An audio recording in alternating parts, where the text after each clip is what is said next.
স্বাগত ডিবিসি সংবাদে। আপনাদের সাথে আছি আমি শোভন শাহমিন দিশা। দেখছিলেন মার্কেন্টাইল ব্যাংক সংবাদ শিরোনাম, এবারে জানাবো খবরে বিস্তারিত। ডিবিসি নিউজে শুরু হয়েছে ধারাবাহিক প্রতিবেদন দুর্নীতি যাদের নীতি। আজ সম্প্রচার হবে এই আয়োজনের ১৩তম পর্ব।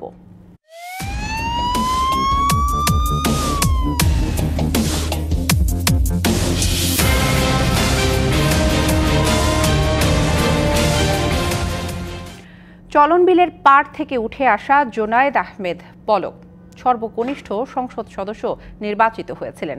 পরের বার দায়িত্ব পান গুরুত্বপূর্ণ আইসিটি মন্ত্রণালয়ের। সজীব ওয়াজেদ জয়ের আশীর্বাদ ধন্য পলক তথ্য প্রযুক্তি খাতে লুটপাট, কমিশনবাজি সহ বিভিন্ন অনিয়ম করে নামে বেনামে হাজার কোটি টাকার সম্পদ করেছেন। তার শিক্ষক স্ত্রীর নামে রাজধানী সহ বিভিন্ন এলাকায় ভবন, ফ্ল্যাট সহ রয়েছে শত কোটি টাকার সম্পদ। নিজের নির্বাচনী এলাকায় রাজনীতি, টেন্ডারবাজি, চাঁদাবাজি সবই চলত তার কথায়। রাজত্ব কায়েম করতে বানান 5 স্টার গ্রুপ। ইন্টারনেট সারা দেশে বন্ধ করিনি, ইন্টারনেট বন্ধ হয়ে গেছে। আওয়ামী লীগ সরকারের 15.5 বছরের সারথি জোনায়েদ আহমেদ পলক প্রতিমন্ত্রী হলেও তার ভয়ে তটস্থ থাকতেন প্রভাবশালী মন্ত্রী, এমপি ও আমলারা। সোনার ডিমপাড়া হাঁসের মতোই মন্ত্রণালয়কে নিজ প্রয়োজনে ইচ্ছে মতো ব্যবহার করতেন।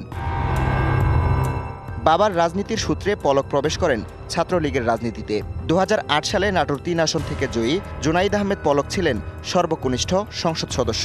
এরপর আর পেছন ফিরে তাকাতে হয়নি তাকে। টানা 4 বার হয়েছেন সংসদ সদস্য। 2014 সালে দায়িত্ব পান তথ্য ও যোগাযোগ প্রযুক্তি মন্ত্রণালয়ের প্রতিমন্ত্রীর। সজীব ওয়াজেদ জয়ের সাথে ঘনিষ্ঠতার সূত্রে পরপর 2 মেয়াদে একই মন্ত্রণালয়ের দায়িত্ব পান তিনি। এর সঙ্গে 2018 সালের শেষ দিকে যোগ হয় ডাক ও টেলিযোগাযোগ মন্ত্রণালয়ের দায়িত্ব। চলন বিলের পলক হয়ে ওঠেন দেশের তথ্য ও প্রযুক্তি খাতের উন্নয়ন প্রকল্পের নিয়ন্ত্রক। বসন্ত বাতাসে সইগ, বসন্ত বাতাসে। পলকের দুর্নীতির বড় উৎস ছিল ডিজিটাল বাংলাদেশ বিনির্মাণ তৎপরতা, A2I প্রকল্প, Sheikh Russel digital lab, high tech park, IT park সহ নানা খাত। আইসিটি খাতের বিভিন্ন প্রকল্প থেকে কমিশন নেয়ার অভিযোগ পলকের বিরুদ্ধে। এভাবে তথ্য প্রযুক্তির উন্নয়নের নামে একের পর এক প্রকল্প নিয়ে শত কোটি টাকা লোপাটের অভিযোগ তার বিরুদ্ধে। সিংড়ায় একচ্ছত্র রাজত্ব কায়েম করতে তৈরি করেন 5 স্টার নামে ব্যক্তিগত বাহিনী।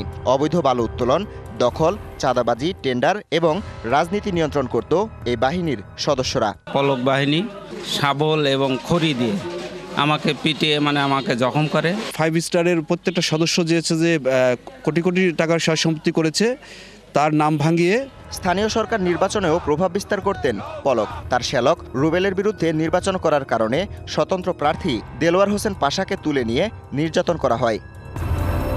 পলকের গ্রামের বাড়ি সিংড়ায় তেমন সম্পদ নেই বললেই চলে। তবে তার শিক্ষক স্ত্রী আরিফা জেসমিন কণিকার নামে অনেক সম্পদের তথ্য রয়েছে। এর মধ্যে রাজধানীর গুলশান, ধানমন্ডি, বনানী সহ বিভিন্ন এলাকায় অন্তত 18টি ফ্ল্যাটের তথ্য রয়েছে। অভিযোগ আছে পরিবারের সদস্য ও অনুগত কর্মীদের নামে বেনামে সম্পদের পাহাড় গড়েন পলক। আর শ্যালক ইউপি চেয়ারম্যান লুৎফুল হাবিব রুবেল হয়েছেন ইটভাটা সহ শত শত বিঘা জমির মালিক। এই পলক বাহিনী, রুবেল বাহিনী চাঁদাবাজ করে এবং পুকুর দখল, মাছ লুটপাট বিভিন্ন প্রমাণ আছে। হাজার হাজার মানুষের বিঘার জমি পুকুর কাটেরা মাটি অন্যভাবে বেচেছে এবং যে কথা বলেছে তাকে ধরে ধরে অ্যারেস্ট করেছে। সিংড়ার চৌরা এলাকায় পুকুরসহ 41 বিঘা জমি কেনেন পলক। এছাড়া সুকাশ ইউনিয়নের আগমুরসন গ্রামে মায়ের নামে কেনেন পুকুরসহ 36 বিঘার বাগান।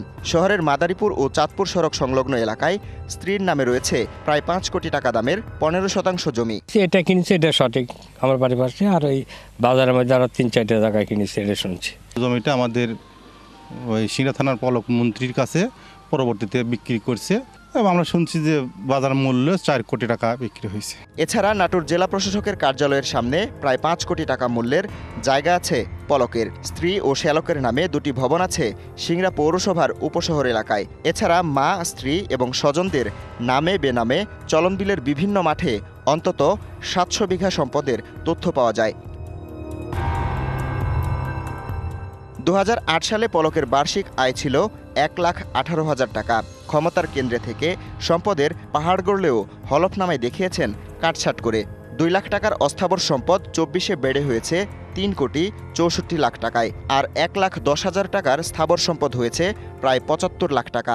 আমার জানা মতে সিংড়াতে তার যে পরিমাণ সম্পদ আছে সেই সম্পদে যদি আমি হিসাব করি সেটা অন্তত 2000 কোটি টাকা হয়ে যাবে। স্থানীয় আওয়ামী লীগ নেতাদের দাবি জুনায়েদ আহমেদ পলক ভুল করতে পারেন, কিন্তু কোনো অপরাধ করেননি। জুনায়েদ আহমেদ পলক সিংড়ায় উন্নয়ন, সুশাসন এবং মানবিক রাজনীতির যে উদাহরণ সৃষ্টি করেছেন, এই উদাহরণ 100 বছর থেকে যাবে। পলক ও তার স্ত্রীর ব্যাংক হিসাব জব্দ করেছে বাংলাদেশ ব্যাংকের আর্থিক গোয়েন্দা সংস্থা BFIU। 5 আগস্ট সরকার পতনের পর অনেক মন্ত্রী, এমপি পালিয়ে গেলেও দিল্লি যাওয়ার পথে ধরা পড়েন পলক। DBC news desk. এদিকে প্রায় 150 কোটি টাকার অবৈধ সম্পদ পাওয়া গেছে সাবেক আইনমন্ত্রী আনিসুল হকের। আর 29টি ব্যাংক হিসেবে সন্দেহজনক লেনদেন রয়েছে 665 কোটি টাকার। এসব তথ্য দিয়ে সাবেক আইনমন্ত্রী আনিসুল হকের বিরুদ্ধে মামলা করেছে দুদক। ব্রিফিংয়ে জানানো হয়, ক্ষমতার অপব্যবহার করে বিপুল অবৈধ সম্পদের মালিক হয়েছেন আনিসুল। 2008 সালে আওয়ামী লীগ সরকার ক্ষমতায় আসার পর দুদকের আইন উপদেষ্টা হন আনিসুল হক। 2014 সালে এমপি নির্বাচিত হওয়ার পর পান আইনমন্ত্রীর দায়িত্ব। এরপর 2018 এবং 24 সালের জানুয়ারির নির্বাচনেও মন্ত্রিত্ব পান আনিসুল। সদ্য গত হওয়া বছরের 5ই আগস্ট ছাত্র জনতার অভ্যুত্থানে আওয়ামী লীগ সরকারের পতনের পর আত্মগোপনে থাকা আনিসুল হক ঢাকার সদরঘাটে শেখ হাসিনার আরেক উপদেষ্টাসহ গ্রেপ্তার হন। এরপর আনিসুলের সম্পদের অনুসন্ধানে নামে দুদক। বুধবার আনিসুল হকের বিরুদ্ধে মামলা করেন সংস্থাটির উপপরিচালক জাহাঙ্গীর আলম।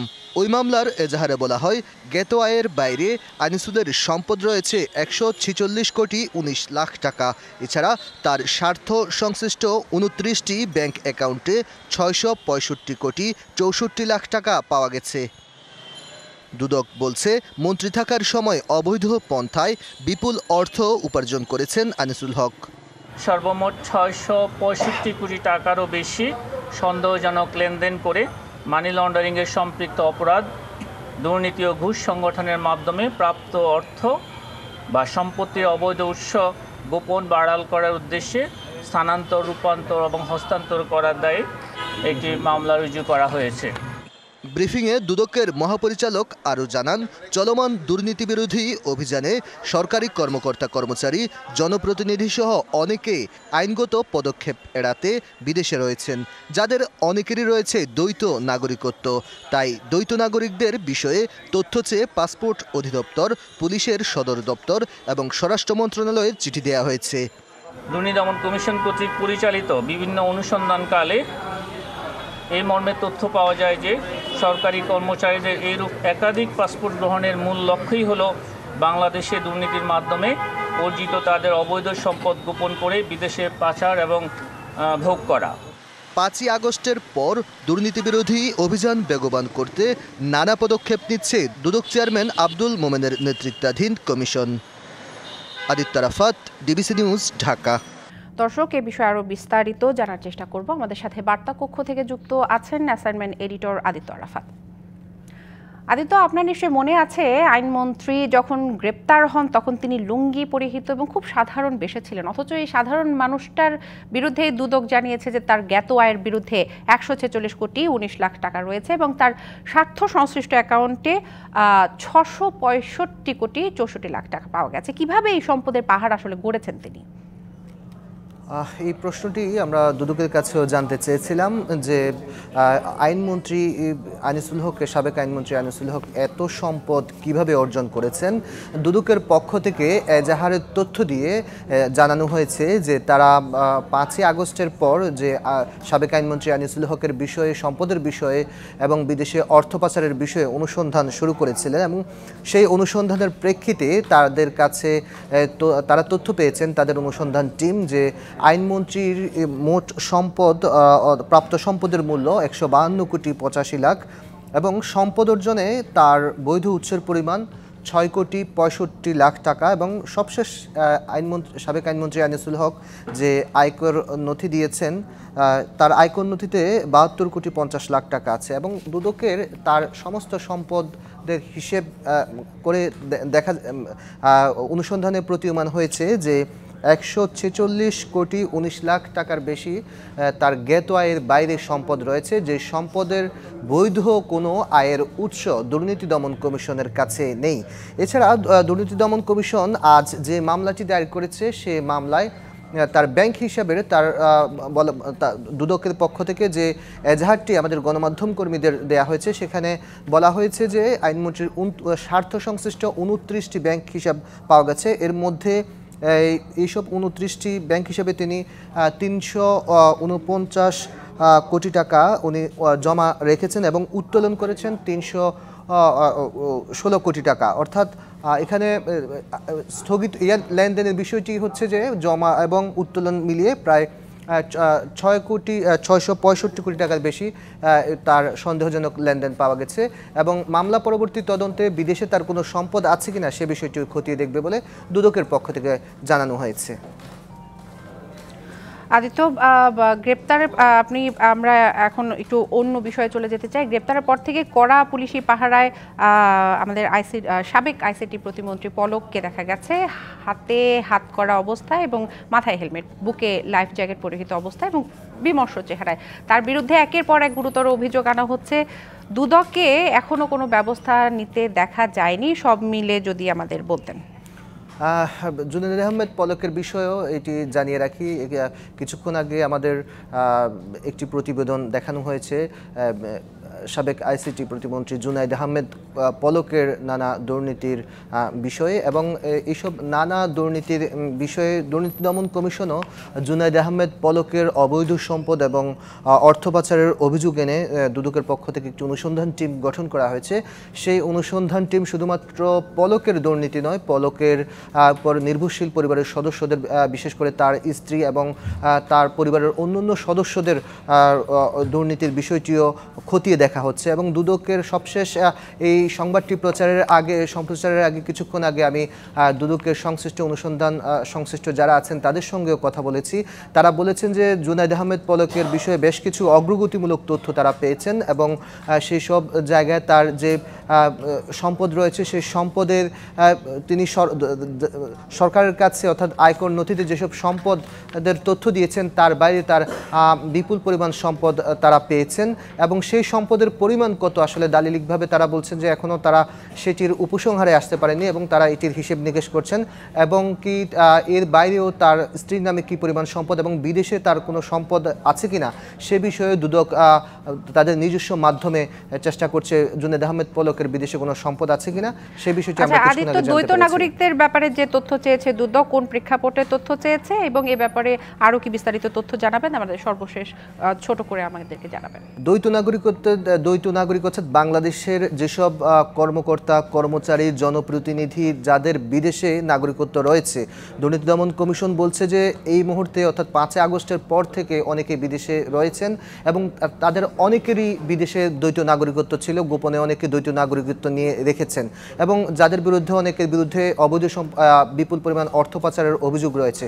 তো এই বিষয়ে বিস্তারিত জানতে বাংলাদেশের দ্বৈত নাগরিকদের সংখ্যা কত, কারা কারা বিদেশে অবস্থান করছেন সে বিষয়ে জানতে দুদকের পক্ষ থেকে স্বরাষ্ট্র মন্ত্রণালয়, পুলিশের সদর দপ্তর সহ মোট 3টি দপ্তরে চিঠি দেওয়া হয়েছে এবং এই তথ্যটি যখন আসবে তখন দুদক জানতে পারবে আসলে দ্বৈত নাগরিকত্ব কারা এবং দ্বৈত নাগরিকদের বিষয়ে কি পদক্ষেপ নেওয়া যায় সে বিষয়ে তারা বিস্তারিত পরে জানাবেন। তো এই ছিল আমার কাছে সবশেষ তথ্য। দুদকের বিষয়ে বিস্তারিত জানাচ্ছিলেন আদিত্য আরাফাত, আপনাকে অসংখ্য ধন্যবাদ।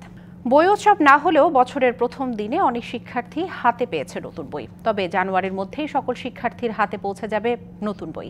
এবার বইয়ের মানে সন্তুষ্ট সবাই। এদিকে আন্তর্জাতিক মাতৃভাষা ইনস্টিটিউটে নতুন বই বিতরণ অনুষ্ঠানে এনসিটিভি চেয়ারম্যান জানান, বিগত সময়ে বই উৎসবের নামে দুর্নীতি এবং অনিয়ম হয়েছে, আর মন্ত্রণালয়ের দুর্নীতি রোধের কথা বলেছেন শিক্ষা উপদেষ্টা। বছরের প্রথম দিন কেন্দ্রীয়ভাবে বই উৎসব না থাকলেও তাতে খুব ভাটা পড়েনি আনন্দের, কারণ প্রথম সকালে নতুন বই হাতে নিয়ে আনন্দিত শিক্ষার্থীরা। তবে এবার বছরের প্রথম দিনে সব শিক্ষার্থী পায়নি নতুন সব বই। সরকার পতনের পর পরিমার্জন করে বই ছাপাতে দেরি হয়। সকালে রাজধানীর বিভিন্ন শিক্ষা প্রতিষ্ঠানে শিক্ষার্থীদের হাতে নতুন বই তুলে দেন শিক্ষা প্রতিষ্ঠান সংশ্লিষ্টরা। নতুন বই পেয়ে অবশ্যই আমাদের সবারই খুব ভালো লাগছে। 3টা বই পেয়েছি, 3টা শুরু করে দিব অবশ্যই, বাট আশা করব যাতে যত দ্রুত সম্ভব হয় সরকার আমাদের বইগুলো দিয়ে দেয়। প্রতিবার ব্যাপক বিতর্ক থাকলেও এবার বইয়ের মান নিয়ে সন্তুষ্ট সবাই। বাংলাদেশে যে অন্তর্বর্তীকালীন সরকার আছেন তাদেরকে আমরা অভিনন্দন জানাচ্ছি যে বছরের প্রথম দিনই আমরা বই দিতে পেরেছি। আমার বাচ্চা তো এবার ক্লাস 10-এ উঠলো, যে ওদের বইটা সবার আগে দিয়ে দেওয়া উচিত ছিল। আন্তর্জাতিক মাতৃভাষা ইনস্টিটিউটে নতুন বইয়ের পিডিএফ কপি অনলাইনে উন্মুক্ত কার্যক্রমে এনসিটিভি চেয়ারম্যান বলেন, বিগত সময়ে বই উৎসবের নামে ব্যাপক দুর্নীতি ও অনিয়ম করেছে আওয়ামী লীগ। উৎসবের বাহুল্য বাদ দিয়ে আমরা শিক্ষাবর্ষের শুরুতে সকলের নিকট বই পৌঁছে গুণগত মানসম্পন্ন বই পৌঁছে দেওয়াই আমাদের লক্ষ্য। এ পর্যন্ত আমাদের 41 কোটি বইয়ের মধ্যে গতকাল পর্যন্ত 6 কোটি বই আমরা গিয়েছে, তার সঙ্গে আরো 4 কোটি বই এখনো ট্রাকে ওঠার অপেক্ষায় আছে। বিগত সময়ে শিক্ষা মন্ত্রণালয়ে দুর্নীতি উল্লেখ করে তা বন্ধের চেষ্টার কথা বলছেন শিক্ষা উপদেষ্টা। কেউ সন্দেহের ঊর্ধ্বে না, সেটা মন্ত্রণালয়ের ভিতরে হোক, বাইরের ব্যবসায়ীরা হোক, মজুদদাররা হোক, সিন্ডিকেট হোক, যেই হোক। এই জন্যই বলছি আমি কাউকে এখন দোষারোপ করছি না, কিন্তু এই অভিজ্ঞতা এবং এটার অনুসন্ধান কাজে লাগিয়ে আমরা ভবিষ্যতে প্রচেষ্টা চালিয়ে যাব। এটা আমাদের শিক্ষণীয় একটা বিষয় হয়ে থাকবে। চলতি মাসেই সব শিক্ষার্থীর হাতে সব বই তুলে দেওয়ার কথা জানিয়েছে সরকার। মাহফুজা বৃষ্টি, ডিবিসি নিউজ, ঢাকা। দর্শক, এ বিষয়ে আরো বিস্তারিত জানার চেষ্টা করব। আমাদের সাথে বার্তাকক্ষ থেকে যুক্ত আছেন স্টাফ রিপোর্টার মাহফুজা বৃষ্টি। বৃষ্টি, আপনি তো আজকে গিয়েছিলেন বিভিন্ন স্কুলে, সেখানে কি দেখলেন? সব স্কুলে কি নতুন বই এসেছে কিনা এবং কোন কোন শ্রেণীর শিক্ষার্থীরা বই পেলেন, বিস্তারিত জানাবেন আমাদের।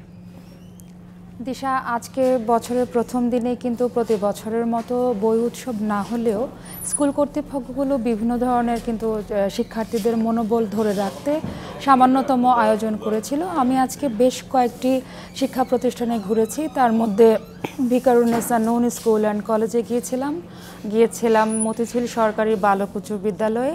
সেই দুজগতেই আমাদের কথা বলা হয়েছে, সেখানে আপনার সকল শ্রেণীর কিন্তু বই পায়নি। ভিকারুন্নেসা নূন স্কুল কলেজে প্রাথমিক শিক্ষার্থীরা কিন্তু প্রথম শ্রেণী থেকে তৃতীয় শ্রেণী, যেটা বলা হচ্ছিল যে 3টা করে বই দেওয়া হবে, যেই সিদ্ধেশ্বরী যেই ভিকারুন্নেসা সেকশন আছে সেখানে কিন্তু তারা পায়নি। তাদের যে পুরন ঢাকার একটা ব্রাঞ্চ রয়েছে সেই জায়গায় কিন্তু প্রাথমিক শিক্ষার্থীরা বই পেয়েছে। আমি যতটুকু দেখেছি, যতক্ষণ ছিলাম, আমাদের সামনে বই উৎসব করা হয়েছে, সেখানে শিক্ষার্থীরা মেধা তালিকায় যারা ছিলেন তাদেরকেও বই দেওয়া হয়েছে। সব কিছু মিলিয়ে সেখানে সপ্তম থেকে নবম শ্রেণীর বইগুলোকে বেশি প্রাধান্য দিয়েছে। 3টা করে তারা বই পেয়েছে, বাংলা, ইংরেজি এবং গণিত। তবে ক্লাস 10-এর বাচ্চারা যারা আছে শিক্ষার্থীরা, তারা বলছেন যে 9-এর নবম শ্রেণীর যারা বই পেয়েছে তাদের জন্য 2 বছরের একটা সুযোগ, তারা পড়াশোনাটা করতে পারবে, সিলেবাস কমপ্লিট করতে পারবে, যেটা 10ম শ্রেণীর যারা এবার নতুন হাতে বই পেয়েছে তাদের ক্ষেত্রে একটু সন্দিহান রয়েছে। তারা সিলেবাসের ক্ষেত্রে একটু চিন্তিত, বইগুলো আগে পেলে তারা একটু উপকৃত হতো বেশি। এইটা একটা ছিল ভিকারুন্নেসা স্কুল অ্যান্ড কলেজের। আর মতিঝিল সরকারি বালক উচ্চ বিদ্যালয়ে সেখানেও কিন্তু 3টি করে বই গিয়েছে। প্রথম শ্রেণীর যারা না পেলেও 6ষ্ঠ থেকে নবম শ্রেণীর তারা বই পেয়েছে। এবং আমরা জানি যে সরকার এবার চেষ্টা করেছে সম্পূর্ণ বই না দিতে পারলেও প্রথম বছরের প্রথম দিনে যেন বই পৌঁছে দেয়, সে তুলনায় তারা কিন্তু কিছুটা সার্থক হয়েছে। আপনি জানেন যে বাকি যে শ্রেণীর বইগুলো আছে, 4র্থ থেকে 6ষ্ঠ শ্রেণীর বইগুলো সরকার বলছেন যে 5ই জানুয়ারির মধ্যে পাবে, এবং সপ্তম থেকে নবম 10ম শ্রেণী পর্যন্ত বইগুলো কিন্তু জানুয়ারির 20 তারিখ পর্যন্ত পাবে।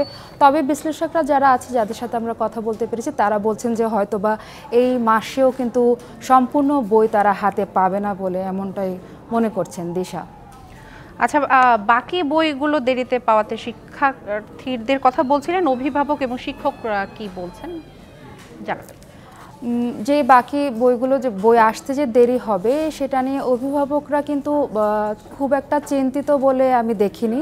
তারা আমাদেরকে যতটা জানিয়েছেন যে অন্তর্বর্তী সরকারকে তারা সাধুবাদ জানাচ্ছেন। তাদের বিশেষ বিশেষ গুরুত্বপূর্ণ কাজের মধ্যে সবচেয়ে গুরুত্বপূর্ণ কাজ কিন্তু ছিল এবার নতুন বই হাতে তুলে দেওয়া যথাসময়। যদিও আমরা শুনেছি এবং দেখেছি যে আজকে আন্তর্জাতিক মাতৃভাষা ইনস্টিটিউটে কিন্তু বলা হয়েছিল, প্রধান শিক্ষা উপদেষ্টা ওয়াহিদুদ্দিন মাহমুদ তিনি বলেছিলেন যে বই বিতরণের ক্ষেত্রে বা প্রত্যেক জেলা উপজেলায় বই পৌঁছানোর ক্ষেত্রে কিছুটা ষড়যন্ত্রের আভাস তারা পেয়েছে এবং বিভিন্ন বেগ পেতে হয়েছে, যদিও তিনি কারণ নাম উল্লেখ করেনি।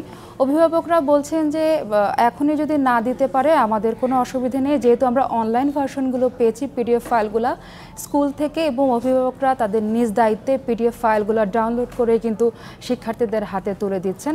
সেই ক্ষেত্রে তারা স্বাভাবিক প্রতিক্রিয়া প্রতিক্রিয়া জানিয়েছেন। তবে যারা বই পায়নি তাদের মধ্যে কিন্তু একটু দুঃখর আভাস আমরা দেখেছি। তারা বলছেন যে বই পেলে তাদের জন্য ভালো হতো। বৃষ্টি, বিস্তারিত জানানোর জন্য ধন্যবাদ আপনাকে। ডিবিসি সংবাদে নিচ্ছে একটি বিরতি, সঙ্গেই থাকুন। মেরিল পেট্রোলিয়াম জেলির সৌজন্যে এবার জানাবো শীতের গল্প। মুন্সিগঞ্জে শীতকালীন সবজিতে লাভের মুখ দেখছেন প্রান্তিক কৃষক। সহনীয় পর্যায়ে রাসায়নিক এবং বেশি পরিমাণ জৈব সার ব্যবহারে সুফল পাচ্ছেন তারা। ভালো ফলন এবং ন্যায্য দাম পেয়ে খুশি চাষিরা। কৃষি অফিস বলছে এ অঞ্চলের কৃষির সুনাম দেশ জুড়ে, তাই আবাদে আগ্রহ বাড়ছে কৃষকদের। প্রাচীনকাল থেকেই মুন্সিগঞ্জ সদরের রামপাল ও বজ্রযোগিনী এলাকায় উঁচু জমিতে শীতকালীন সবজি আবাদের জন্য প্রসিদ্ধ। এখানে চাষ হয় ফুলকপি, বাঁধাকপি, সিম, লাল শাক, পালং শাক, বেগুন, মূলা, কাঁচামরিচ, ধনেপাতা ও টমেটো সহ হরেক রকমের শীতকালীন সবজি। কপি খেতি, বাইগন খেতি, মূলা খেতি, ধুলা খেতি, লাল শাক, পালং শাক, এইসব খেতি বাতি করি। ফলন ভালো হয়েছে ইনশাল্লাহ। প্রথম 80 টাকা থেকে ধরে এখন 40, 45, 50 আছে। এখন মুন্সিগঞ্জের চাহিদা অনেক, খাইতে মজা। মানে ও স্বাদে এখানকার সবজির চাহিদা ও খ্যাতি দেশ জুড়ে। সারা বাংলাদেশের মধ্যে মুন্সিগঞ্জের সবজির দাম বেশি থাকে, এটা ভালো, উন্নত। এটা মনে করে কীটনাশক মুক্ত থাকে। ঢাকা, যাত্রাবাড়ি, নারায়ণগঞ্জ, সেরপর আরো অন্য বিভিন্ন যাইতেছে। ভালো ফলন ও চাহিদা বেশি থাকায় সবজি চাষে লাভবান এই অঞ্চলের কৃষক। এখানে রাসায়নিকের ব্যবহার অনেক কম হয়, কীটনাশক ব্যবহার অনেক কম হয়, এই জন্য কিন্তু এটার একটা আলাদা স্বাদে একটু অন্য মানের হয়ে থাকে। কিছুদিন আগে তো অনেক বেশি ছিল, এখন যে দামে বিক্রি হচ্ছে তাতেও অবশ্যই কৃষকের কাছে লাভজনক। চলতি মৌসুমে মুন্সিগঞ্জে 4900 হেক্টর জমিতে শীতকালীন সবজির আবাদের লক্ষ্যমাত্রা অর্জিত হয়েছে। DBC news desk.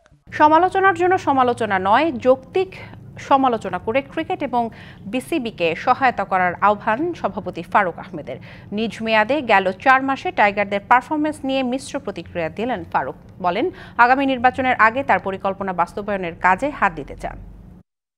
আপনার বোলাররা শিখবে কিভাবে ভালো ব্যাটিং উইকেটে বল করা যায়, ওই অভ্যাসটা থাকতে হবে, তাহলে কিন্তু ব্যাটসম্যানের মধ্যে ওই ফিয়ারলেস ক্রিকেট খেলা যায় আর কি। ওয়ার্ল্ড ক্লাস করতে পারবেন না।